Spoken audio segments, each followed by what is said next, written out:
오늘은 마음으로 믿고 입으로 시인하는 삶이라는 제목으로 하나님 말씀을 나누고자 합니다. 말씀을 같이 보실까요?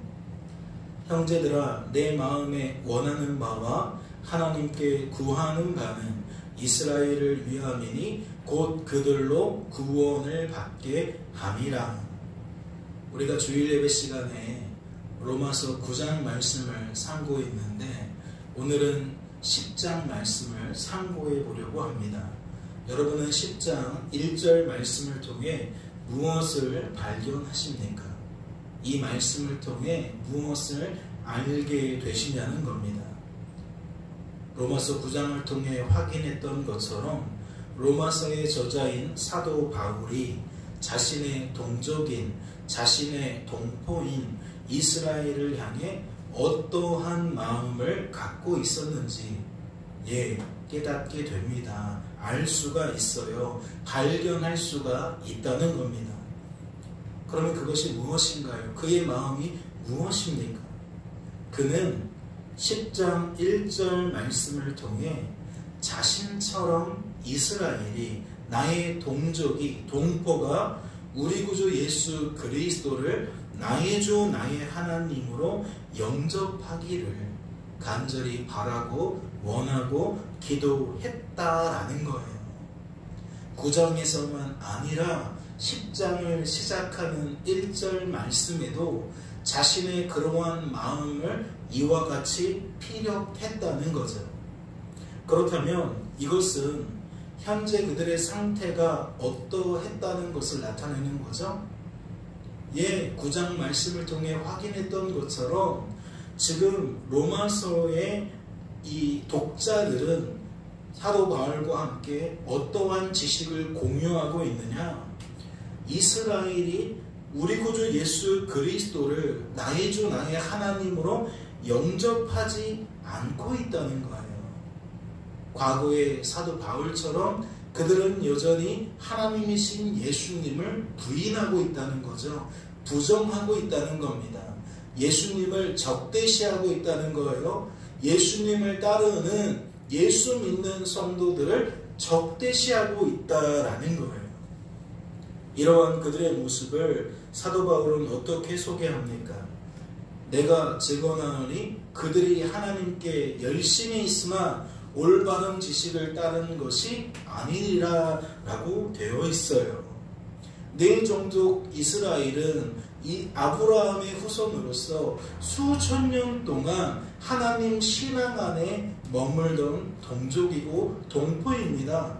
그들의 역사 속에서 하나님과의 관계는 뗄래야 뗄 수가 없다는 거죠. 그런데 지금 말씀이 의미하는 바는 무엇입니까? 저들이 지금 예수님은 부인하고 있지만, 예수님은 부정하고 있지만 여전히 하나님을 믿고 있다. 믿고 있는데 그냥 믿는 것이 아니라 열심히 믿고 있다. 지금 그 이야기를 나타내고 있는 거예요. 그런데 무엇도 나타내고 있습니까? 그들은 열심히 믿고 있는데 그것은 올바른 지식을 따른 것이 아니라고 소개하고 있는 겁니다. 그들의 열심은 오케이, 이해했어.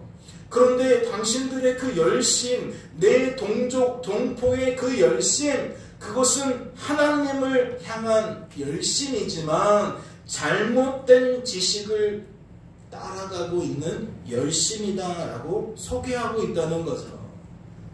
무슨 말을 하고 싶어서 이와 같이 이야기를 했을까요?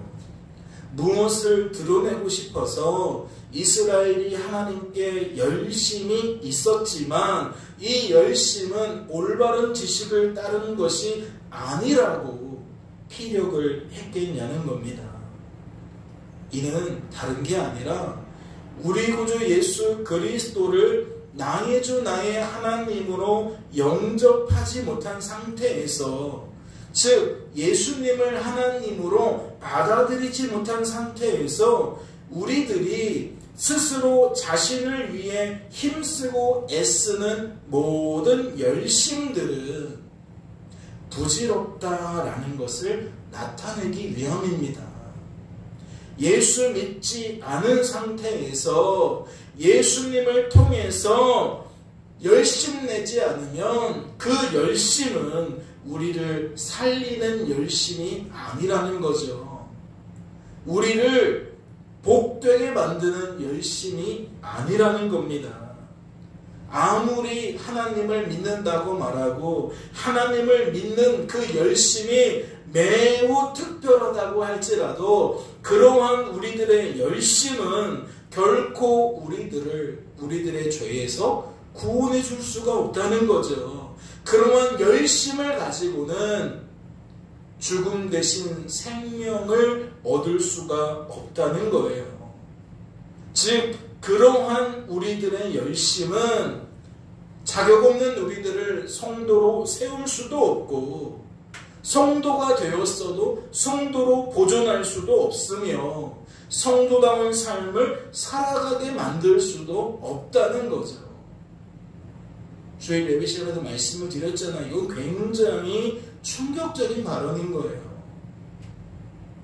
수천 년 동안 하나님 믿기를 우리가 우리의 본분을 다해야 하나님도 우리에게 복을 주신다. 그게 순종이고 순종에 담겨있는 하나님의 보상, 즉 축복이다 라고 믿어왔는데 갑자기 사도 바울이 그런 그들을 향해 어떠한 말들을 내뱉는다고요? 예, 독이 담겨있는 말을 내뱉는다고요. 당신들 잘못 믿고 있어. 당신들 그 열심으로는 결코 하나님이 기뻐하실 리가 없어. 그들의 인생을 부정하고 있어요. 그들의 신앙을 부정하고 있다라는 겁니다. 그러한 열심으로는 결국 멸망을 피할 수가 없다라고 주장하고 있다라는 거죠. 그러면 이것이 과연 하나님과 무관한 것일까요? 과연 이것이 일개인의 주장에 불과했을까요? 수천 년 동안 하나님 믿는 그 상식이 있고 가치관이 있는데 지금 사도 바울은 그걸 뒤틀려 하고 있다는 거거든요. 그러면 상대방의 입장에서는 네가 뭔데 우리가 수천 년 동안 믿어왔던 그 방식을 바꾸려고 하느냐라고 말할 수 있잖아요. 내가 뭔데 누가 너에게 그러한 권위를 허락해 주었는데 하고 안 받아들일 수 있다라는 거죠. 그런데 사도 바울이 이건 내 주장이 아니다라는 것을 어떻게 피력하고 있는지를 보세요. 스가랴서 4장 6절 말씀은 이스라엘 사람들이 수천 년 동안 하나님 믿다가 하나님 제대로 믿지 못해서 포로로 끌려가고 귀환을 하고 막 혼란스러운 시기였어요. 결코 상황이 좋지 않았어요. 그런데 이러한 말씀을 그들이 듣게 됩니다.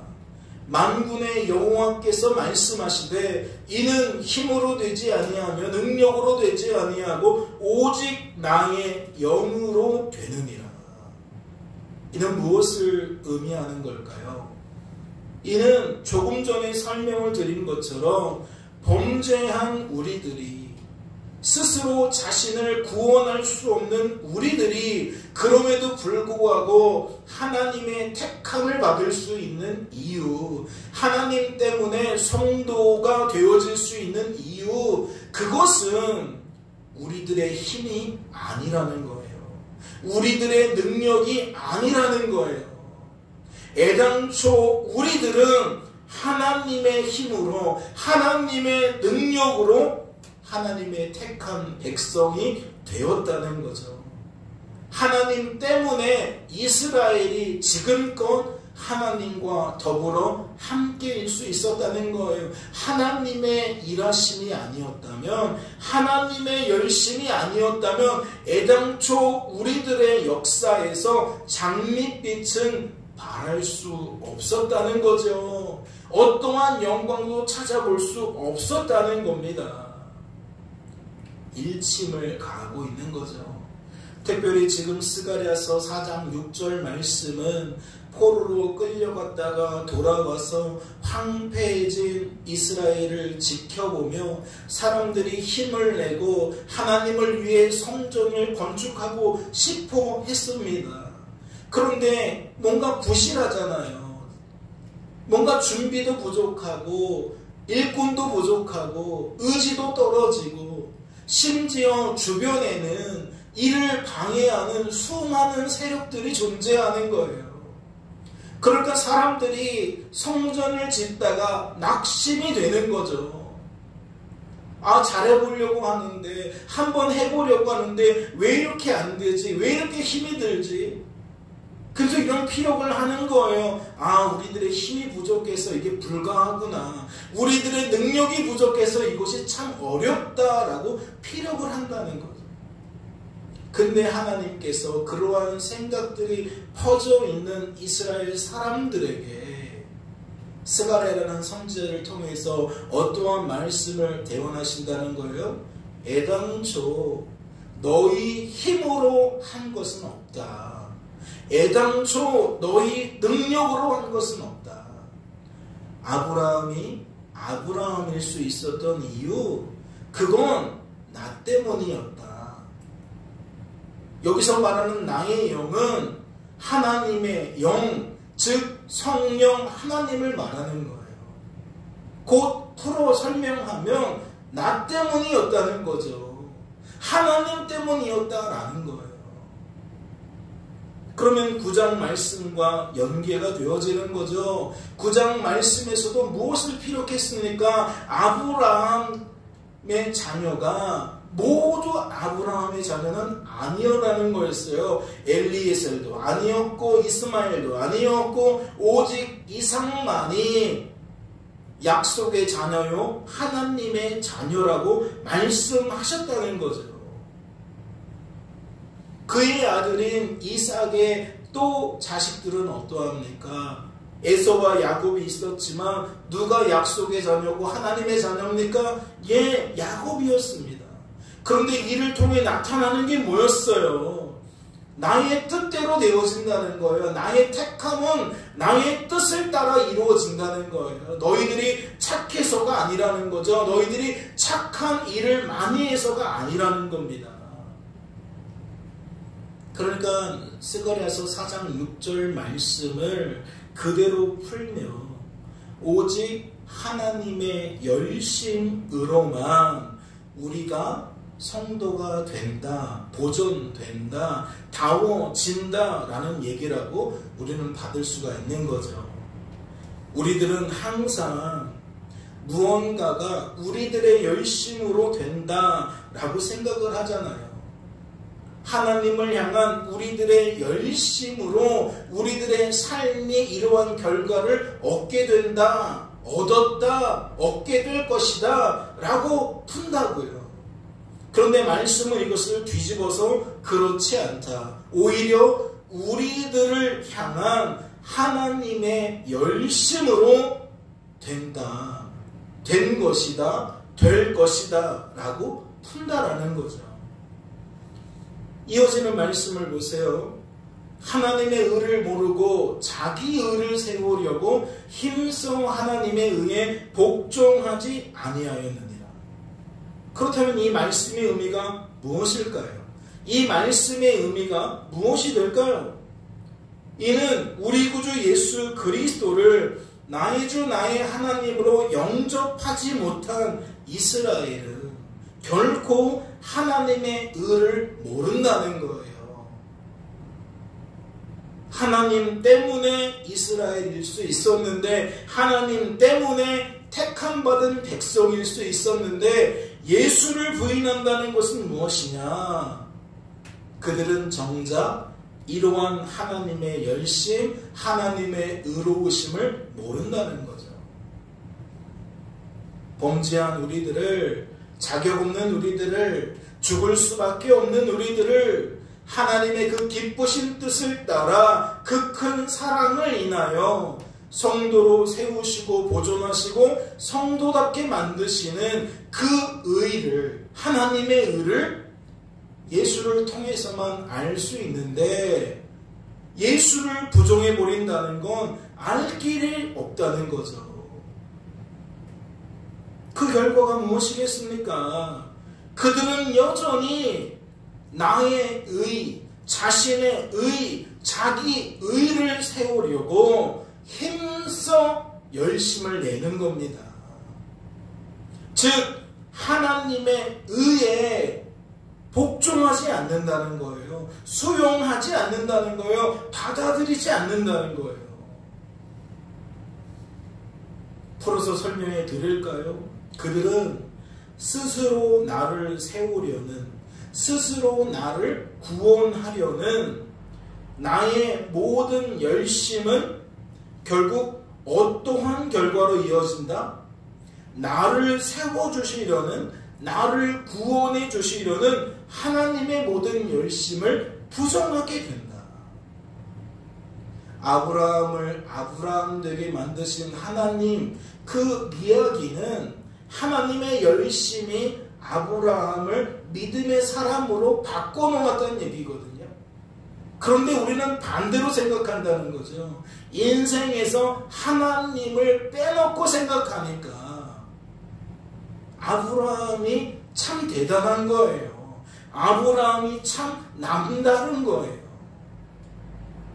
하나님이 한 일이 아브라함이 한 일로 해석이 되어지니까 아브라함에게 하나님께 돌려야 될 영광이 돌려진다는 거죠. 하나님 대단하십니다가 본뜻이어야 하는데 우리는 이것을 아브라함이 대단하다라고 받아들인다는 거예요. 그러면 하나님이 하신 일들이 부정되는 거죠. 인정되지 않는 겁니다.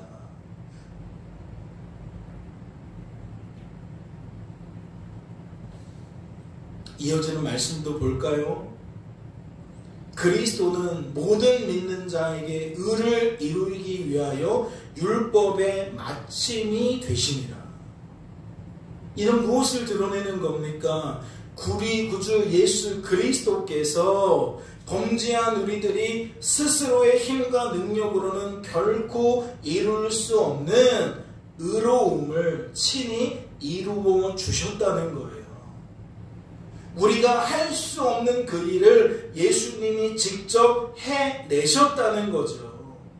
그리하여 그 의를 예수님이 이루어 놓으신 그 성취를 모든 믿는 자들에게 전가하셨다는 거예요. 덧입게 하셨다는 거죠. 그렇다면 이것은 앞선 말씀과 어떠한 짝을 이루는 겁니까? 현재 예수님을 나의 주 나의 하나님으로 영접하지 않는 이스라엘은 나의 모든 열심을 통해 이러한 하나님의 일하심을, 하나님의 열심을 부정한다는 거예요. 예수님을 통해 나타난 하나님을 부정한다는 거예요. 하나님이 하신 일을 예수님을 통해서 볼 수 있어야 되는데 예수님을 하나님으로 보지 못하니까 하나님이 하신 일이 하나님이 하신 일로 여겨지지가 않는다는 거죠. 범죄한 우리들을 죄와 사망에서 구원하시고 성도로 세우시려고 보존하시려고 성도답게 만드시려고 예수님은 친히 이 땅에 참 하나님과 참 사람으로 오셨고 십자가에 달려 죽으시고 부활하셨는데 그 가치가 사장되는 거예요. 그 가치가 외면받는 겁니다. 여전히 예수님을 부정하고 과거의 방식에 묶여있다라는 거죠. 우리가 복을 받으려면, 우리가 잘 되려면 우리가 잘하는 수밖에 없다. 복을 받을 만한 행동을 할 수밖에 없다. 여전히 율법이라는 그 제도에 갇혀서 내가 잘해서 복 받을 수 있다라고 착각하며 산다는 거예요.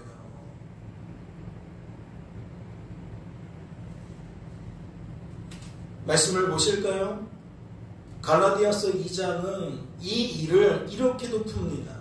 내가 하나님의 은혜를 패하지 아니하노니 만일 의롭게 되는 것이 율법으로 말미암으면 그리스도께서 헛되이 죽으셨느니라. 말씀을 통해 무엇을 알 수 있죠? 지금까지 우리들이 살펴본 내용들이 이 말씀 한 구절에 다 담겨 있다는 것을 알 수가 있어요. 예수 믿지 않는, 예수 부정하는 이스라엘은 어떠한 사람들이라는 거예요? 하나님의 은혜를 지우는 사람들이라는 거예요. 하나님의 은혜를 없애는 사람이라는 거예요. 하나님의 은혜를 소멸시키는 사람이라는 거죠. 즉 그리스도의 죽음을 무가치하게 만드는 자들이라는 거예요. 헛된 죽음으로 만드는 자들이라는 거죠. 그러니까 예수님을 믿지 않는다는 건 끝까지 내 방식을 고집하겠다는 거예요. 우리 수천 년 동안 하나님 이렇게 믿어왔는데 생각을 바꿀 수 없다라는 거죠. 우리가 가지고 있는 고정관념을 깰 수가 없다는 거예요. 예수를 받아들인다는 것은 내 큰 성벽이 다 부서지는 걸 의미하기 때문에 나를 지키기 위하여 내가 세운 성벽을 보존하고 싶어서 결국 예수님을 오히려 죽여버린다는 거죠. 그러면 이렇게 예수를 부정하는 사람은 주어진 삶 속에서 어떠한 삶을 살겠습니까? 말씀은 이렇게 소개해요. 모세가 기록하되 율법으로 말미암는 의를 행하는 사람은 그 의로 살리라 하였거니와. 그러니까 예수 믿지 않는 사람들은 어떠한 사람이냐? 여전히 내 의로 살아가려고 하는 사람이라는 거예요. 자신의 의로움으로, 자신의 열심으로, 자신의 삶 속에 복을 가져오려는 사람들이라는 거죠. 스스로 자신을 세우려고 하는 사람, 스스로 자신을 구원하려고 하는 사람, 즉 자기의 의를 의지하는 사람이라는 거예요. 마치 지금껏 그들을 위한 하나님의 은혜가 없었던 것처럼, 마치 그들을 위해 예수님께서 헛되게 죽으신 것처럼 그들은 하나님 때문에 존재할 수 있었고 앞으로도 존재할 수 있는 우리들의 존재됨을 하나님을 빼놓고 이렇게 푼다는 거죠. 내가 잘해야 돼. 내가 잘해서 그런 거야. 그러니까 앞으로도 잘해야 돼. 아니 그동안 다 하나님 때문에 존재했고 지금도 존재하고 있는 거고 앞으로도 존재할 수 있게 되는 것인데 하나님을 빼버리고 생각하니까 다 모든 삶의 제일 원인이 내가 되어져 버리는 거예요. 내가 잘된 것은 내가 잘했기 때문이라는 거예요. 우리 조상이 잘했기 때문이라는 거예요. 내 아들이 잘해야 된다는 거죠. 이 사고방식을 깰 수 있어요? 깰 수 없어요. 그래서 예수 안 믿는 거예요. 예수 못 믿는 거예요. 이러한 삶을 부정하고 있으니까, 전혀 알지 못하고 있으니까 그냥 내가 여기는 대로, 내가 믿는 대로 과거와 같이 지금도 살아가기를 원한다는 거죠. 그래서 말씀을 드리는 거예요. 나를 주장하는 사람은 누구를 부정하게 된다? 하나님을 부정하게 된다.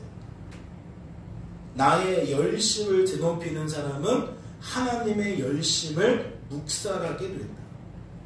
그것이 꼭 내가 원하고 내가 꼭 의도해서 그런 것이 아니라 내가 원하지 않아도, 내가 의도하지 않아도 만사를 내 중심으로 사고하는 자는 그러한 삶을 살 수밖에 없다는 거예요.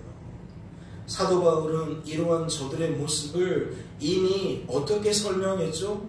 우리가 주일 예배 시간에 9장 말씀을 통해 무엇을 발견했습니까? 15절과 16절을 통해서 이러한 사람들은 하나님, 아니 이 부당하지 않습니까? 라고 생각한다는 거예요. 하나님의 처사가 이거 좀 잘못된 거 아닙니까? 라고 따진다는 거예요. 그래서 그들이 듣게 된 말이 뭐죠? 야, 내가 긍휼히 여길 자를 긍휼히 여기는 게 안 돼? 하나님인 내가 불쌍히 여길 자를 불쌍히 여기는 게 잘못된 거야? 나 그럴 수 없는 거야? 결국 하나님께 이러한 질책을 듣는 거예요. 이건 바꾸어 말하면 왜 네가 하나님 노릇하려고 하는 거니? 너 지금 하나님 노릇하고 있는 거야 라고 하나님이 일깨워 주시는 거죠.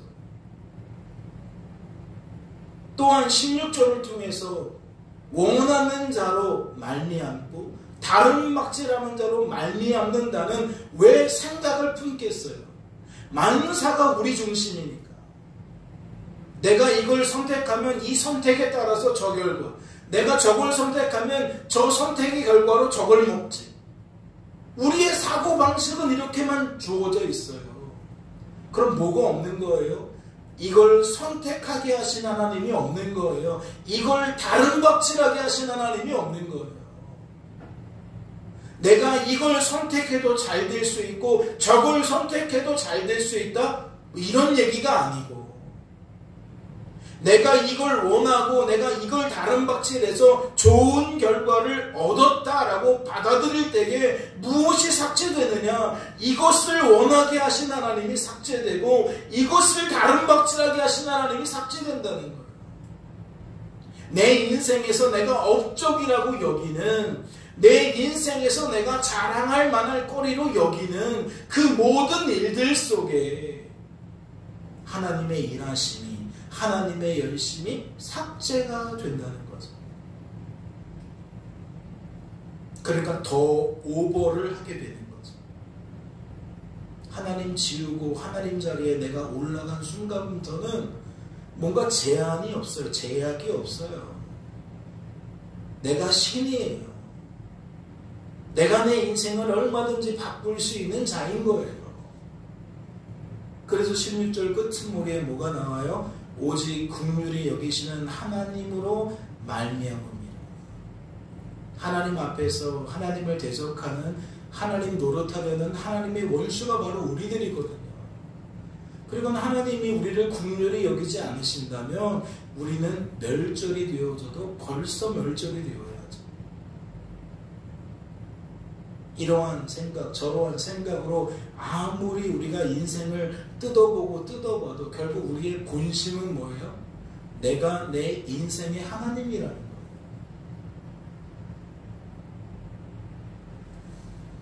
이어지는 말씀도 볼까요? 믿음으로 말미암는 의는 이같이 말하되 내 마음에 누가 하늘에 올라가겠느냐 하지 말라 하니, 올라가겠느냐 하면 그리스도를 모셔 내리려는 것이요, 혹은 누가 무적행에 내려가겠느냐 하지 말라 하니 내려가겠느냐 하면 그리스도를 죽은 자 가운데서 모셔 올리려는 것입니다. 지금 6절과 7절에는 두 가지가 다 드러나는 거예요. 믿음으로 말미암는 의를 붙들고 사는 사람과 그 반대로 율법으로 말미암는 의를 붙들고 사는 사람. 율법으로 말하는 것이 조금 부당하면 자기 의를 붙들고 살아가는 사람. 즉 믿음으로 말미암는 의와 다른 의를 붙들고 살아가는 사람. 어떠한 사고방식이 있다는 거죠? 누가 하늘에 올라가겠느냐 하지 말라. 너가 믿음으로 말미암는 의를 갖고 있다면 누가 하늘에 올라가겠느냐 하지 말라. 올라가겠느냐 하면 그리스도를 모셔 내리려는 것이다. 혹은 누가 무저강에 내려가겠느냐 하지 말라 하니 내려가겠느냐 하면 그리스도를 죽은 자 가운데서 모셔 올리려는 것이에요. 무엇을 나타낸다고요? 성부, 성자, 성령 삼위일체이신 하나님의 구원 계획이 하나님 편에서 하나님의 뜻으로 이루어지고 그 뜻이 하나님 때문에 성취가 되어지고 성취되어진 결과가 하나님의 뜻을 따라 우리에게 나누어진다. 적용이 되어진다. 그런데 받는 우리들은 믿음으로 말미암는 의로는 이것을 그대로 받고 다른 의로는 어떻게 받는다? 하나님의 구원 계획이 우리들의 구원 계획으로 받는다. 주체가 달라지는 거예요.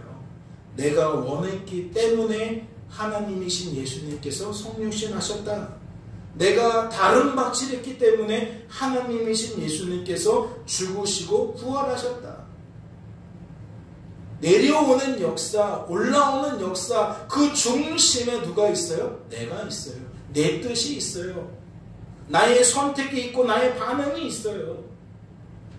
뭘 말하고 싶은 거냐? 우리들의 의로움이, 우리들의 열심이 하나님을 움직이게 만들었다는 거예요. 우리들의 간절함이 하나님으로 하여금 우리에게 은혜를 베풀도록 만들었다는 거죠. 자기 의를 붙드는 사람, 율법으로 말미암는 의를 붙드는 사람, 즉 믿음으로 말미암는 의를 붙드는 것이 아니라 다른 유의 의를 붙드는 사람의 사고방식은 항상 누구 원칙이에요? 자신의 원칙이에요. 나를 제일 중심에 놓고 생각한다는 거죠. 하지만 반대로 믿음으로 말미암는 의는 어떠하다는 겁니까? 그리 여기지 않는다는 거예요. 우리가 하나님을 끌고 내려올 수도 없고 우리가 하나님을 끌고 올라올 수도 없는 거예요. 하나님이 하나님의 뜻을 따라 하나님의 때에 하나님의 방법으로 오신 거고 부활하신 거고 다시 하늘로 승천하신 거예요. 그러니까 전혀 다른 반응인 거죠. 다른 말이고 다른 태도인 거예요. 왜? 애당초 여긴이 다르니까, 생각이 다르니까. 생각이 다르기 때문에 의지가 다르고 의지가 다르니까 말과 태도라는 표현이 다르다는 거죠. 인생이 전혀 낄 자리가 없는 하나님의 구원 계획을 바로 보고 바로 받아들이기에 믿음으로 말미암는 의를 수용하게 된 인생은 그리 여기지 않는다는 거예요. 그리 반응할 수 없다는 거죠. 이것과 짝을 이루는 것이 또 갈라디아서 2장 말씀인 거예요. 내가 그리스도와 함께 십자가에 못 박혔나니 그런즉 이제는 내가 사는 것이 아니요 오직 내 안에 그리스도께서 사시는 것이라. 그렇다면 이 말씀 어떻게 풀어낼 수 있는 거죠? 내가 그리스도와 함께 십자가에 못 박혔나니 뭘 나타내는 거예요? 나는 예수 그리스도를 나의 주 나의 하나님으로 영접하게 되었나니 예수님을 하나님으로 받아들이게 되었나니 나는 예수님을 통해 구원을 받게 되었으니 어떠한 변화가 일어난다? 그런즉 이제는 내가 사는 것이 아니요 과거의 가치관, 과거의 인식체계를 한마디로 이렇게 푸는 거예요. 내가 사는 것, 내 중심, 내가 하나님 노릇하는 삶. 그러니까 내가 어떻게 하느냐에 달려있다. 내가 이렇게 하면 내 인생은 저렇게 되고 내가 저렇게 하면 내 인생은 이렇게 된다. 그러니까 내가 사는 삶. 그런데 예수 믿고 어떠한 변화가 일어난다? 그런즉 이제는 내가 사는 것이 아니요 오직 내 안에 그리스도께서 사시는 것이다. 주체성, 삶에 대한 인식, 세계관 자체가 달라지는 거예요. 그동안 내가 살아 숨쉴 수 있었던 것은 내가 잘했기 때문이 아니라 하나님 때문이었구나. 내가 오늘도 이렇게 건강하게 하나님께 나와서 예배드릴 수 있는 것, 이건 내 선택이 아니라 이러한 선택을 하게 만드신 하나님 때문이었구나. 로 여김이 달라지니까 표현이 달라지는 거예요. 나타내는 반응이 달라지는 거예요. 이게 바로 뭐라고요? 믿음으로 말미암는 의를 통해 인생이 자신에게 주어진 삶을 바라보는 관점이라는 거예요. 그 삶의 의미를 받아들이게 되는 해석이라는 거죠.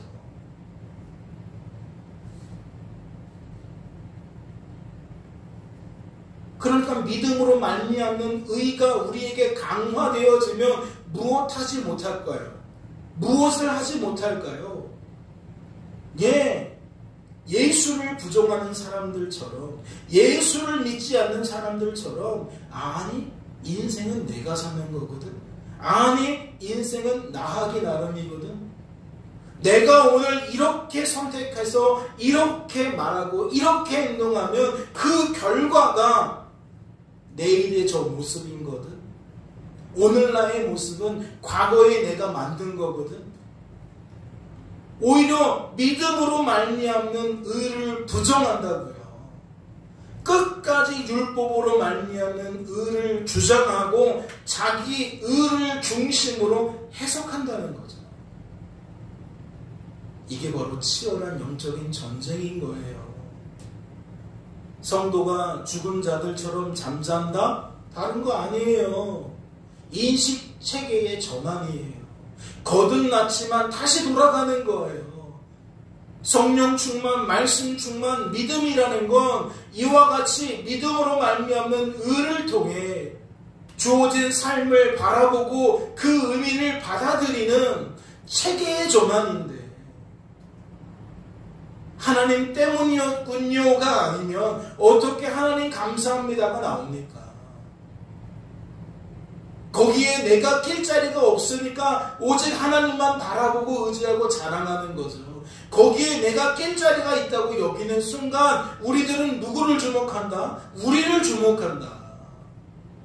그러니까 하나님 감사합니다 라는 말과 더불어 반드시 무엇이 뒤따를 수밖에 없다? 사람을 향한 감사가 뒤따를 수밖에 없다. 그리고 이것이 우리의 영적인 상태에 따라서 더더욱 하나님은 형식적인 고백이 되어지고 사람에 대해서 진정성을 갖고 진심을 다하여 감사하는 태도를 나타내는 거죠. 이단이 괜히 나오는 게 아니에요. 우상 숭배자가 괜히 나오는 게 아니에요. 내 중심이기 때문에 내 중심으로 우리가 선택하고 받아들이니까 그러한 헛된 존재들을 하나님 격으로 우리가 끌어올려 놓는 거예요. 그래서 사도 바울은 오늘 본문 말씀 속에서 성도된 우리들에게 무엇을 독려하고 있죠? 내가 만일 내 입으로 예수를 주로 시인하며 또 하나님께서 그를 죽은 자 가운데서 살리신 것을 내 마음에 믿으면 구원을 받으리라. 사람이 마음으로 믿어 의에 이르고 입으로 시인하여 구원에 이르느니라. 구원은 결과물로 나타내는 것처럼 여겨져요. 즉 앞에 있는 내용들이 선행이 되어야만 구원이라는 결과가 우리에게 주어지는 것처럼 보인다는 거죠. 근데 우리는 이미 말씀의 흐름을 보았잖아요. 무엇이 사라지면 안 돼요? 시인하게 만드시는 하나님이 사라지면 안 돼요. 믿어지게 하시는 하나님이 사라지면 안 돼요.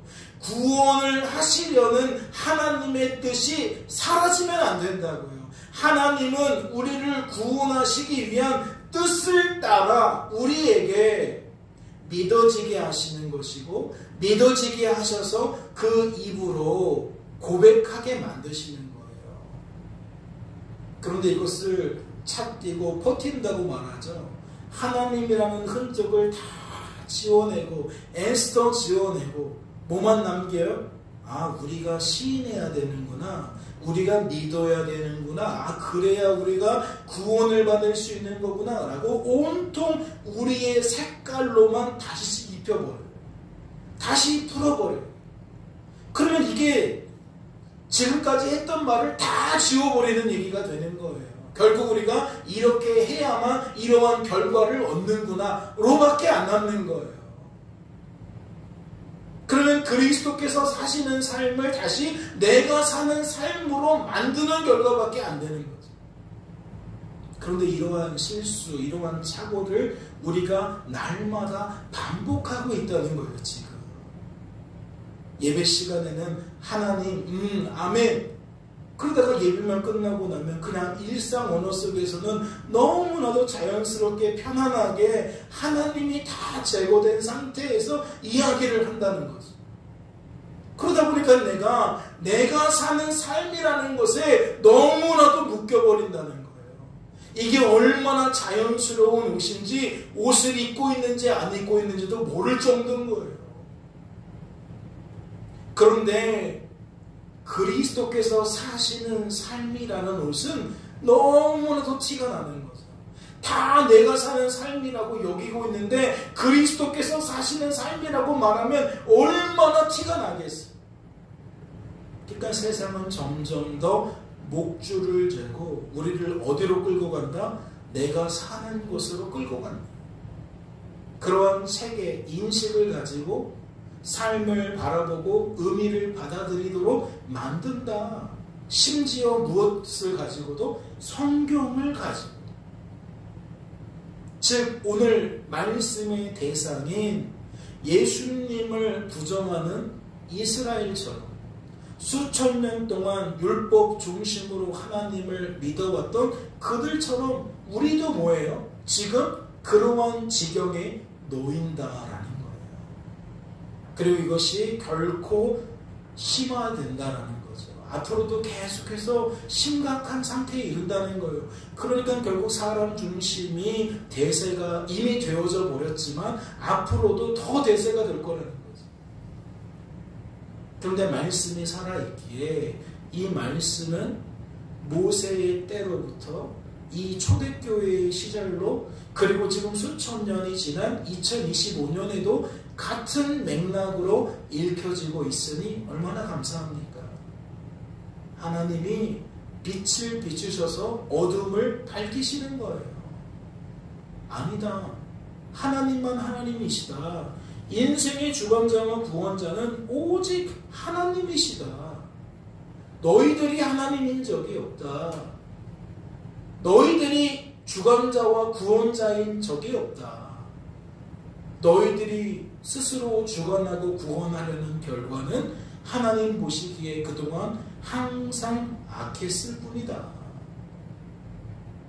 그러니까 위대한 아브라함은 없고 아브라함을 위대하게 만드신 위대한 하나님만 존재한다라고 계속해서 설명을 드리는 거예요.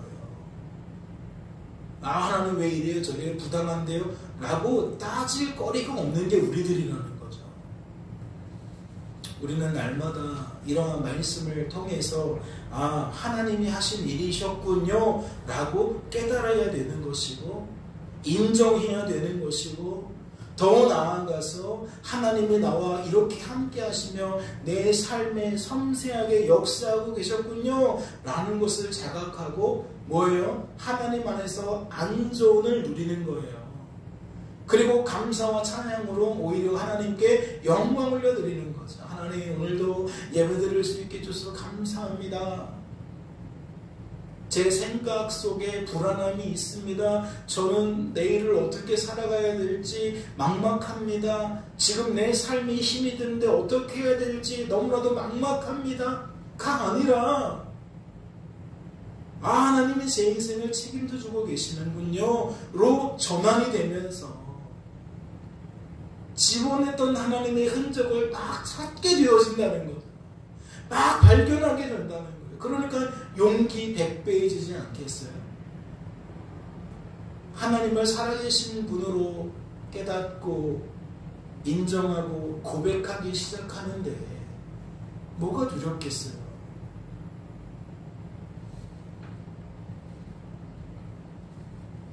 이제 말씀을 맺고자 합니다. 우리는 어떠한 삶을 살고 있었을까요? 우리는 말씀에 근거하면 이런 질문이 되겠죠. 무엇을 입으로 시인하며 살까요? 우리 마음에 무엇을 믿고 있을까요? 정말 그게 오늘 성경과 일치합니까? 말씀에 부합하는 생각이고 감정이고 의지일까요? 그렇다면 우리는 말씀에 부합하는 것을 시인하며 살 거예요. 우리들의 언어는 말씀과 부합하는 짝을 이루게 될 거라는 거죠. 즉 우리는 이미 우리 입술로 우리가 구원받은 자라는 것을 열매 맺음을 통하여 나타날 거라는 거예요.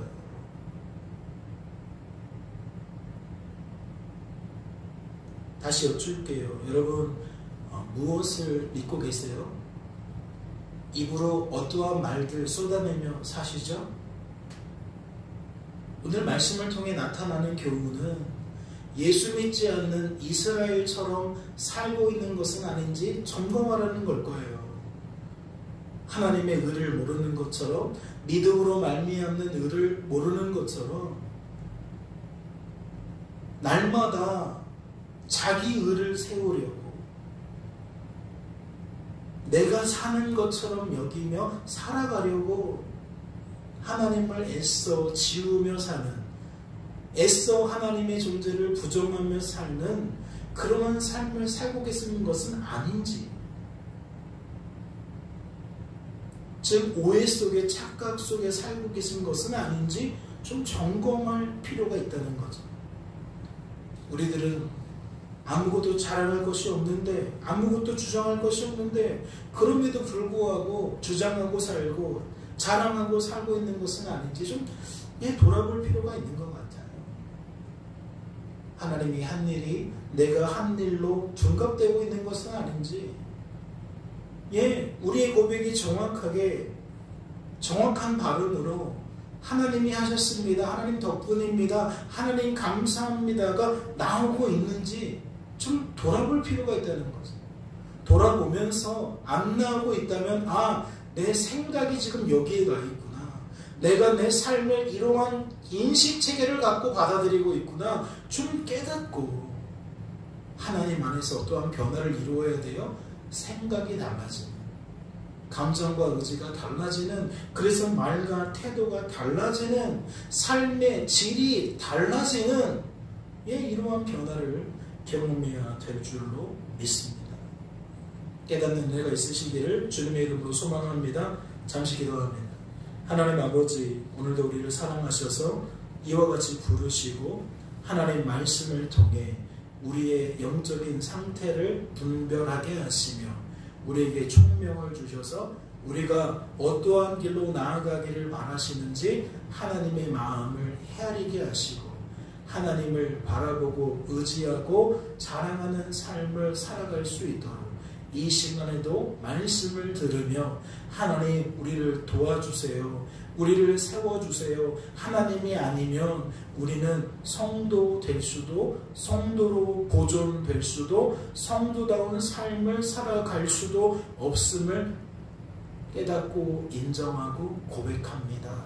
하나님 도와주세요라고 여기게 된 것이 하나님의 작품인 줄로 압니다.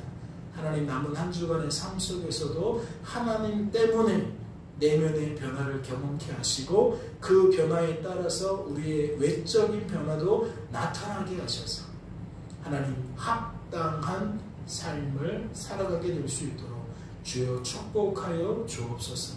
주께서 우리를 붙들어 주실 줄로 믿고 감사드리며 예수님의 이름으로 기도하옵나이다. 아멘.